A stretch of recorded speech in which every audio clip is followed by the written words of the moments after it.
안녕하세요. 당신의 개인 변호사 박혜원입니다. 협의혼에 대해서 키워드를 검색해 보시면요, 많은 이혼 전문 변호사님께서 공통적으로 이렇게 말씀하십니다. 협의이혼 절대로 하지 마세요. 그러면 정말 망합니다. 신중하셔야 됩니다. 어떤 분은 이렇게도 말씀하시더라고요. 변호사가 돈을 벌려면 협의이혼으로는 돈을 못 버니까 조정이혼이나 재판상 이혼들을 하려고 하는 거 아니냐? 어느 정도 그것도 맞는 말씀이신 것 같아요. 그런데 최근에는 협의이혼 과정 중에 저와 같은 이혼전문 변호사 찾아오셔가지고 양 당사자들끼리 의견 조율하는데 저와 상담을 하시고 제가 피를 받는 경우도 있기 때문에 그런 오해들은 좀 안 하셨으면 좋겠고, 근본적으로 양 당사자가 대등한 관계에서 혼인을 했다는 전제에서 출발을 해서 그 관계들을 정리하는 것도 제3자의 개입 없이 대등한 양 당사자가 합의해가지고 끝내는 게 협의이혼이거든요. 그런데 여러분도 결혼 생활 해보셨잖아요. 이게 대등한 당사자입니까? 대등한 당사자라고 볼 수 있을까요? 협력 관계로 있던 결혼 생활 중에도 그렇게 싸우고 말이 안 맞고 서로가 서로에게 이기적이라고 비난하고 있는 상황인데, 헤어지는 마당에 합리적이고 이성적으로 이게 잘 정리가 될까요? 잘 안 돼요.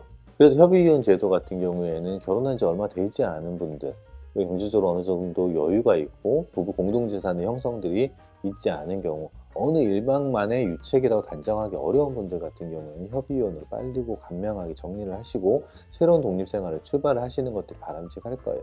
근데 그게 아니고 특히 황혼이혼 같은 경우에는 이혼해 끝내 그랬는데 분위기 휩쓸려가지고 가서 도장 땅 찍고, 도장 찍었으면 우리 끝이다 빠이다 라는 말에 그냥 끝나버리는 거야. 그리고 한 달이든 석 달이든 그냥 수능에 쑥 가버리거든요. 가지고 섣부르게 도장을 찍는다.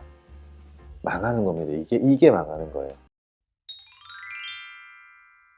왜 그러냐면 협의이혼을 가만히 천천히 생각해 보시면 어느 일방이 협의이혼 하자라고 자꾸 유도를 합니다. 우리 어차피 변호사들한테 그 돈 주느니 이거 이렇게 해가지고 하자. 변호사 수임료 뭐 500에서 1000 이거 큰 돈입니다. 특히 당신께서 전업주부라 그러면 이 돈 어떻게 갑자기 마련합니까? 어려우니까 그것들을 알고 유도를 하는 거예요. 그러면 그냥 쉽게 이혼한다라고 하고, 그 재산분할 갖다가 내가 그래도 살 만큼 해주는구만, 상대방이 그래도 최소한 양심은 있겠구나 라고 생각을 하시고 협의혼 도장 찍으셨는데 나중에 봤더니 그게 아닌 경우들 태반이거든요. 그제서야 변호사를 찾아오세요. 다시 소송을 시작을 해야 돼요. 이런 경우들은 이제 망하는 거죠. 그래서 주도적으로 협의이혼을 진행하시는 분들 같은 경우에는 이미 주변의 변호사들의 조언들을 받거나 아니면 여러 가지 의견을 참고하셔가지고요, 이렇게 하는 것들이 나에게 유리하겠구나 싶은 분들이 협의이혼들을 하자라고 제안을 합니다.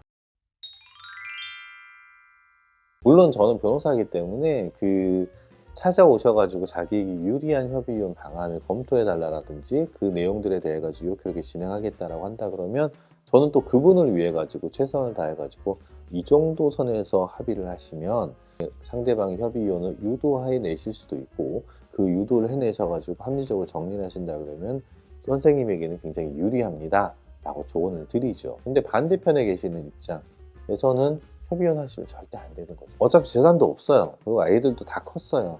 근데 그냥 깔끔하게 둘이 그냥 집 하나씩 나눠 갖고 그냥 끝나면 되는 거예요. 빨리 끝내고 싶어요. 그냥 연금도 반반 찢어 갖고 다 하고 싶어요. 그 협의이혼이 제일 빠르대요. 그래서 갔어요. 근데 이 사람이 안 나타나요.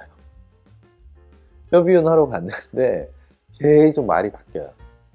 뭔가 이러다 보면은 계속 또 이제 주변에 이제 가족들이 와가지고 또 말리고 추석 있고 설 있고 기념일 있고 이러다 보면 한두 번 만나도 계속 지지부진 이렇게 계속 가는 경우들이 있어요. 이런 경험들이 여러 번 있는 분들 같은 경우에는 협의이혼은 도저히 더 이상 안 되는 겁니다. 본인 스스로도 협의이혼을 하는 게 거의 루틴이 돼버리는 거죠. 부부싸움 하고 나가지고 집 나가는 게 루틴인 분들도 계시고, 부부싸움 하고 나가지고 어떤 분은 소주를 진탕 먹는 분도 계시고, 어떤 분들은 부부싸움 하고 나가지고 맨날 협의이혼 하러 가는 거예요. 이 경력들이 있는 분들 굉장히 많습니다. 이게 반복되시는 분들은요, 협의이혼이 답이 아닌 거죠. 희한하게도 황혼이혼 하시는 분들이 협의이혼을 많이 하세요. 그러니까 이게 착각을 하시는 거죠. 이게 내가 20년, 30년 살다 보니까 이 사람 성격도 알겠고 더 이상 같이 못 산다는 것도 알겠고, 그래서 난 이 정도만 가지고 있으면 내가 먹고 살 수는 있을 것 같으니 이것만 가지고 나서 끝나야겠다. 나중에 후회하시죠. 황혼이혼 하시는 분들은요, 협의이혼들을 생각보다 많이 하세요. 주변에 이혼한 사람들 얘기를 들어보니까 내가 비싼 변호사를 주고 이혼 소송을 했는데 별반 다를 게 없더라. 그냥 거기서 거기더라. 시간만 오래 걸리고 감정 싸움만 했다. 힘들었다. 이혼 과정은 만만치 않다. 라는 조언들을 듣는 경우도 굉장히 많아요. 이혼 과정 만만치 않아요. 근데 협의 이혼 과정도 만만치는 않아요. 또 어떤 분들은 이렇게 생각하십니다. 30억이라는 재산이 있다고 가정을 할게요. 30억 중에 내가 10억만 가져갈게. 10억만 가져가고 나 혼자 그냥 조그만 아파트 하나 얻어가지고 그냥 살게. 너가 어찌됐든 얘들 키울 거니까 20억 정도 가져가 그냥. 뭐 네가 애들 키우고 나중에 결혼도 하고 손주들도 보고 하려 그러면 나 너한테 줄게 라고 생각하시는 분들도 계시죠. 근데 그 당신의 남편 또는 아내가요 다른 사람과 재혼하거나 바람도 아니죠. 뭐 애정행위라면서 그 사람을 위해 가지고 돈을 써요. 그러면 당신은 얼마나 이게 더 비참해지냐고요. 이런 경우도 있을 수 있는데 그 생각도 잘 못하시는 것 같아요. 오늘은 제가 좀 주저리 말씀을 드렸습니다. 그 협의이혼 하지 마세요가 아니고요. 협의이혼을 하셔서 유리한 분들도 계십니다. 그런데 협의이혼을 너무너무 쉽게 생각하시다가요. 큰 코 다치실 수 있으니까 적어도 전문 변호사와 충분히 상담을 해보시는 것은 어떨까 권유드립니다. 보다 구체적인 상담을 원하시면 언제든지 제 핸드폰에 연락을 주시고요. 제가 전화를 못 받는 경우들도 있을 수 있기 때문에 카톡이나 문자로 미리 성함, 연락처, 연락 가능 시간 남겨주시면 제가 시간 맞춰가지고 연락드리도록 하겠습니다. 이상 당신의 개인 변호사 박혜원이었고요. 저는 항상 당신 편입니다. 감사합니다.